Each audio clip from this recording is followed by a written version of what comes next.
Welcome to The Impact. My name is Dia. I'm joined by Random Minion Caster here on an AOE initiative that we're taking to bring you a little bit of the taste of the Tier 2 scene in your very own home. Now, most people don't have the time to watch all the matches, so we're going to take a little while and summarize, break down what's happened so you can get your own idea of what's going on in the league. Now, RMC, there's going to be a lot of supposition in this. We're going to be talking a lot about what we think, but there are things that actually happened, the matches themselves, and of those, we've got the standings to review for all of you. So let's take a look at those before we jump into anything. Yeah, for sure. So we are in the EGL Summer Showdown, the last and third of the Tier 2 tournaments here. And the four groups, we've already had two matches in each, and the standings have shaken out to some interesting spots here, starting with Group A. AOE Vice, unfortunately, actually forfeited all their matches. They're not playing. So EG Prodigies and Wildcard Gaming, to absolutely no one's surprise here, they're top of their group in standings 2-0. Conviction 1-2 right now with their win coming from AOE Vice there. And I think that's a pretty cut and dry group. EGP and Wildcard Gaming Red are two very good teams. So definitely going to be interesting to see them play.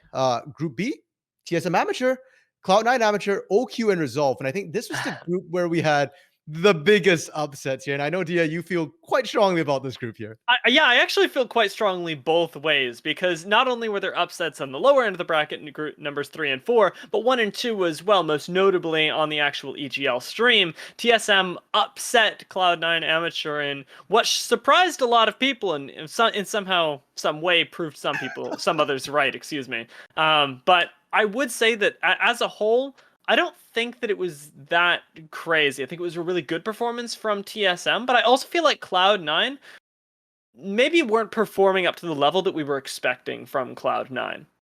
Yeah, I mean, I do think TSM Amateur definitely did show up huge. Hmm. And Cloud9 Amateur, I mean, they're such a strong team. A bit of a fumble for sure, and I expect to see them continue, to perform. I was more shocked by what happened in the third and fourth seed. The fact that Resolve Hmm. has already been knocked out of EGL here. They're 0-2 right now, and it wasn't 0-2 against TSM Amateur and Cloud9 Amateur. They lost the OQ, and they lost handily here. So I know, dear, you especially know this particular matchup. You saw what happened. So Yeah, that's actually a matchup that I'm gonna bring up a little bit later, most mhm. likely again, but that is definitely my matchup from this past week that you should go back and watch because going into it, there were a lot of big expectations on Resolve. They're a tier 2 team that has performed quite well, and OQ kind of came out of nowhere, surprising us, and actually in the series itself, you can hear Rooted and myself go from Resolve is underperforming to wait a minute, no, they're not. OQ is just actually competitive here and might actually be a really good team in this group. Yeah, and Resolve, they're a legacy team. They've been around Proving Grounds from the start of Proving Grounds last year. Hmm. They've traditionally performed very well, but they seem to have been slipping here. Now, my heart is with them, so I still think they're a good team. But yeah, they're out of EGL right now. And speaking of which, we can move on to Group C here. I'm gonna say, whew. Group C, another sort of packed group. 100 Thieves Knicks, Maryville University, Area of Effect Esports here, and Glaive Esports Prime. It was expected to be a very competitive group for 3 out of 4 of these teams, and it definitely has been. This is another bit of a surprise group because right now, 100 Thieves Knicks top in all of it, and they've already played against both Maryville and Area of Effect Esports, the two tougher teams in this division.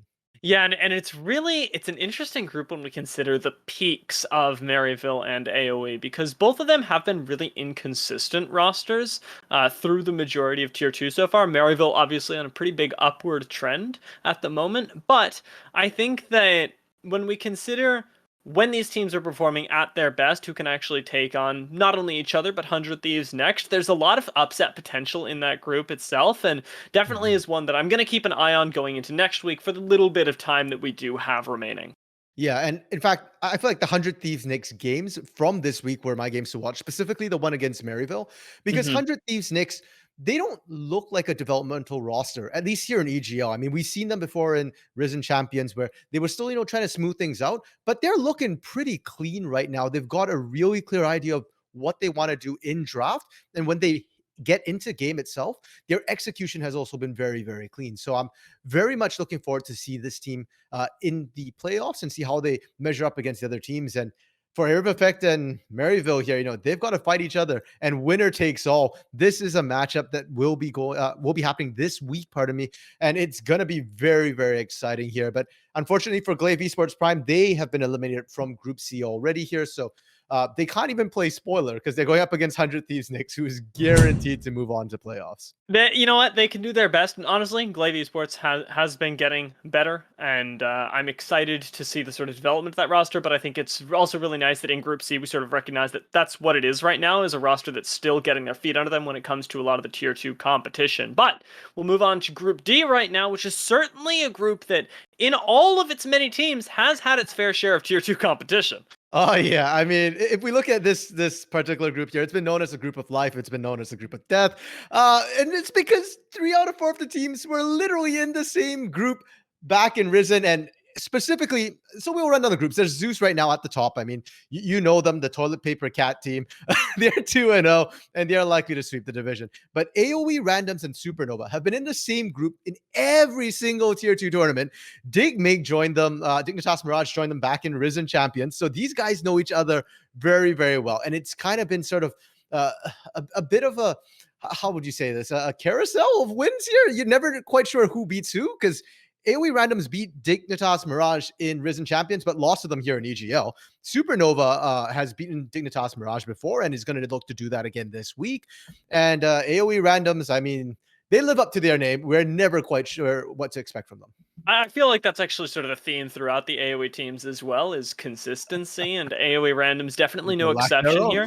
Exactly. I like that they're actually consistently, if anything, placed against Dignitas Mirage, because I think that as much as Digmig is a really strong team, they're also very consistent, and the peak of AOE Randoms or AOE main can beat them, but it's all about sort of in those matchups getting to a place where you can perform day after day, and it's something that's tough and will continue to be in Group D, especially as we head into that last day. But speaking of all the results of weeks past, I know we've both taken a look at the VODs, and RMC, you caught some things that were a little bit odd. Yeah, so I have here a collection of some clips, Tia, which happened throughout the game, and we'll start with the first one here. It's from AOE versus 100 Thieves Nix. Like I said, I really like the 100 Thieves Nix games here, and the focus, though, is not going to be on the side of 100 Thieves next year. It's going to be on sketch streams on this Tristana. If you watch Tristana here, I mean, this is the best positioning. You've got range, you've got a wall, you're nice and safe. But have you ever heard of the wild turtle syndrome, Dia? Because it's about to happen, right? Oh my god. Oh my god. Wait a minute. Deep. These are illegal maneuvers. It is. And no way you should be allowed to do that. Yeah, it's only 2 people, but look how low sketch streams gets. Enjoy it, Dia, because the last time this game that Sketch Streams gets to do that here, he does try it a couple more times. Spoiler, does not end well for him. The next clip is actually from the same game here, or the same series, different game. And it starts off here with this fight on the bot side, and it really doesn't have anything to do with this fight in the bot side here. Instead, watch this teleport and watch Faisal. Shuriken flip, standard Akali, and here we go. Is this practice tool? What's happening right now? I've never seen someone do this in a real game, and I mean, as much as it was nice to watch that, it did look a little bit awkward here. Yeah, it definitely did not end well. Faisal does unfortunately go down at the end of it there, but this is one of those things you talk about. You know it's possible. What are the odds that happens? Gets caught on replay as well. Absolutely beautiful to watch. Now, my last clip here, Dia, it's kind of 2 separate clips. It's again 100 Thieves Nix. Yes, there's a trend here, and it's from the Maryville game. This is my series to watch here, and it has a lot to do with Chad Jungle and Young's sort of combination here. This Diana Yasuo right there, that moonfall into Last Breath looks absolutely gorgeous, and if you get caught in it, generally you're gonna die, but that's when things are going good. When you're suddenly behind by half the amount of kills, when they're double your kills, suddenly, did you see the Last Breath there? Because I didn't. The cooldowns went off, but I don't think 100 Young actually got the damage off. I think Young just got burst down before the Last Breath even went off there. And those are my clips from this week here, Dia. You know what? I like them. They show a lot of duality here, especially the last two that we got. And there's nothing I'm more excited to see than not only a plan, but then a plan foiled as the teams continue to adapt and react to each other. It looks scary. I don't want to go up against Diana Yasuo in my solo queue games, but at the same time, I think it's something that we're going to have to continue respecting from the 100x squad, because even if it looked weak there in that moment, I still don't think you can rely on them like coin flipping Yeah, not so much. I put yeah. some clips of my own though, Okay. because I was maybe focused a little bit on trying to find a hero for this week. I really like when I Mhm. can see individual players pop off, and the first player that I saw pop off in all of my VOD reviews was Captain Shrimps. It starts off, or rather the clip starts off, with a dispersal. Nothing too interesting is happening, but as we pan over to the mid lane, you will notice, oddly enough, that Captain Shrimps is no longer in front of his tower. He's instead in front of the enemy tower, zoning Doxa off of a massive wave. That was the scary thing to me. Oh my goodness, this is oh And yeah, that's as criminal. Frost Forest comes in, it just gets even worse, right? The fact that you're able to solo kill somebody there is a crazy X factor to consider when you're playing against something like the Rumble. If Captain Shrimps can pop off like that, and we've seen him do it before many times, he can change a game, he can warp one, and he definitely did in C9 versus TSM. Yeah, people are gonna have to remember he does play that Rumble mid, and when he does, all your turrets are belong to us. It's actually so scary, man. Like I as a jungler as well, I'd be like, what am I supposed to do here? Second clip though is from my main role. This was to focus a little bit on some nice recon play that I saw. Zyko coming in from the Mhm. side here changes this team fight massively, charming 1, 2, 3, and 4 members all at the same time across the team fight to shift it. I'm actually going to take that back, RMC, because I feel like me talking about it does it a disservice. I want you to see it one more time, because we'll start right here. Just watch this. 1, Got 2, 3, 4. We gotta get that in slow-mo, do you? Cut it I down to half speed. we actually do. We'll do it in post. Okay. We'll figure it out then. But I really liked that, and I think that Zyko, not only on the recon but on his Leona as well, was performing really consistently and constantly putting up these team fight changing performances. I do have one last clip, of course, from somebody Mhm. else who changed the course of games, and somebody who was in contention for my MVP of the week, and that is Instinct in the bot lane. Definitely in pairing with Busio, who's doing quite well, but I want to just take a look at this because it was really interesting how much trouble they looked like they were in to very quickly just taking this on their own. Oh wow, TPing the back too, so it's a 2v3. And then Sketchstreams is trying to Too leave, cool. right? But no, they end up getting first blood. This happened on stream as well, so you can hear the casters react to it live. And Instinct, though he does ultimately die, it's a dragon plus 2 kills to your bot lane in exchange for 2 teleports from the enemy team. And it's such a massive play from 100 Thieves that is only on the back of these 2 bot laners. Yeah, that was absolutely nutty to watch, and that's pre-6 as well. Once that Cosmic Radiance unlocked, I'm sure it goes much, much better for them. I tell you what, spoilers. It does. It is a really fun series to watch. Now, of those 3 clips, that was to showcase 3 different and individual players. There was Captain Shrimps, there was Zyko, and there was Instinct in the bot lane. My MVP ended up being Zyko, but in case anybody's interested, and I know that nobody is, I'm still gonna throw it out there. My my honor of the week went to Spyrax for giving a penta. I think that's super cool. He gave up an awesome penta into a Gnar at the end of a game, and I just thought it was really cool. Thanks, Spyrax, for being part of Tier 2 Amateur. But I know that off of that, we've still got a lot of theory crafting to go before we get into the playoffs here. And for this last day, when we're thinking about how these games are actually going to play out, I know that you've pulled together a, let's say, ranking of where you think the teams are lining up that might guide a viewer who doesn't know as much. Yep, and here we've got randoms rankings right here. These are my power rankings where I think the teams are stacking up currently, and they are subject to volatile change depending on how the Oh teams yeah. perform. But after just watching, the tier twos up to this point, as well as these first 2 matches in EGL, this is where I think most of the teams are lined up. I think, the first 2 spots, they are fairly in stone, but I will say 3 to 7, there can be a lot of variance here. I think these teams are all quite close together. 8 to 12, again, that feels like another batch or another grouping, and then you've got 13 down here. So Dia, take your time, feast your eyes on my rankings here. I can tell you've got some questions. I do, and I mean, my first question is based on my own opinions on the team, of course, but why put OQ so low, especially after they beat Resolve so convincingly? What's going on there?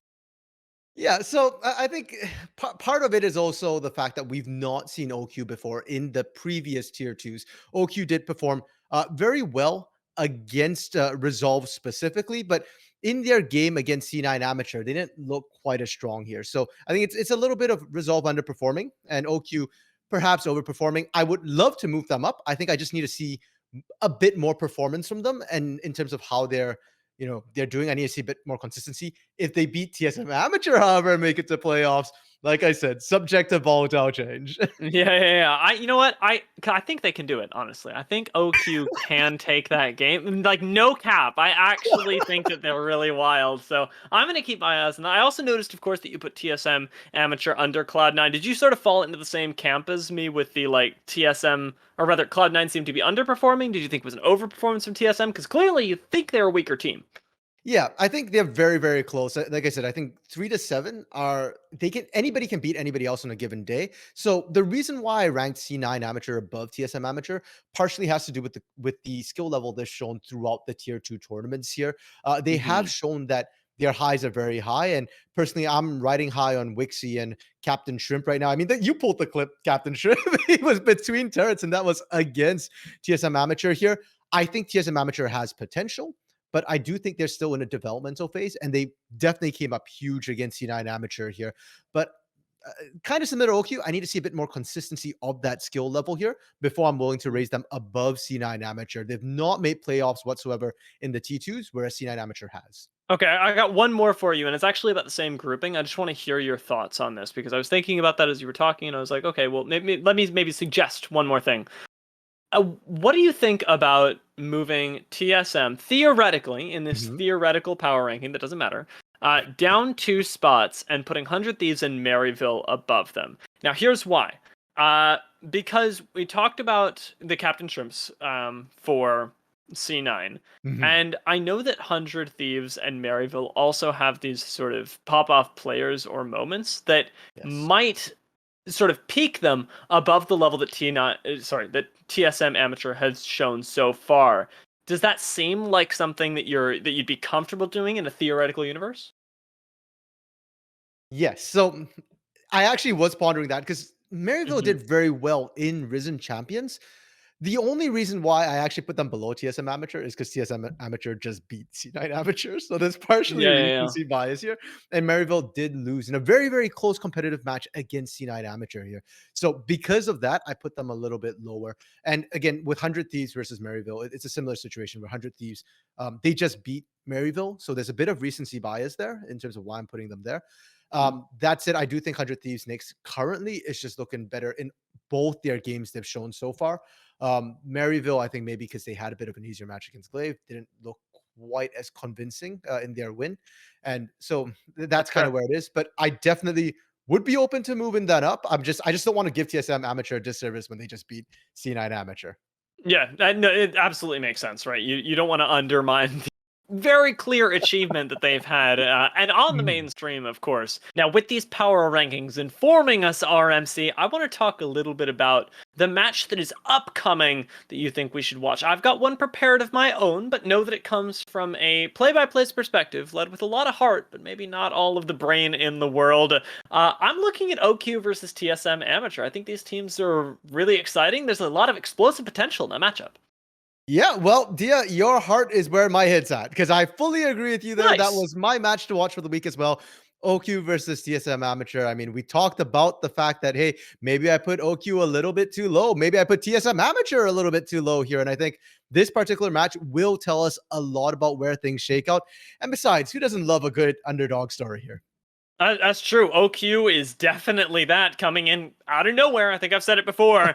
Into the tier 2 scene. I'm rooting for them. I'm going to be tuning into that matchup because I just want to see them succeed. And the same thing can be said for TSM Amateur, who are on a big upswing right now after that upset, but definitely have a lot of people rooting against them as well, saying, much like me, saying you overperformed there or Cloud9 underperformed. You're not actually deserving this spot. And I want to see them defy those expectations. For sure, for sure. Now, just in case you wanted to watch something else and you expected two matches to watch here, I do have a backup match to recommend here, and it is going to be EG Prodigies facing off against Wildcard Red here. Now, there's not as many playoff implications. Both these teams have already made it. It's just for seeding between the two of them. But I ranked EG Prodigies third. I ranked Wildcard Gaming Red as their first place here, and to have both of them in the same groups, well, that's basically a playoff match in the group stages. So that's just some darn good League of Legends right there. Maybe we just get a teaser of the finals really early on. And you know what? I mean, I know that I'll definitely be watching them, but for all of you that have that mental capacity there, I'd encourage both of you, or I'd encourage all of you to watch both those series because they're both going to be excellent. And with that, I think it's a great place to stop RMC. We've got our mission going forward. Go watch OQ versus TSM. Go watch EGP versus Wildcard Red. And please tell us what you thought of the Impact. This is the first time we're doing it over here at AOE. And I, for one, have had a blast. RMC, my name's Dia. This is RMC. By the way, in case you wanted to find us, maybe flame us. I don't know, flame it. If you want to flame us, do it in the comments. I promise I won't look. Actually, I will look, because if you disagree with my power rankings, put it down below. Love to see your power rankings as well. Drop in the comments. I'll be sure to check. All right, well, that's going to be all for today. We'll catch you back with more Tier 2 action here at the Impact in about a week.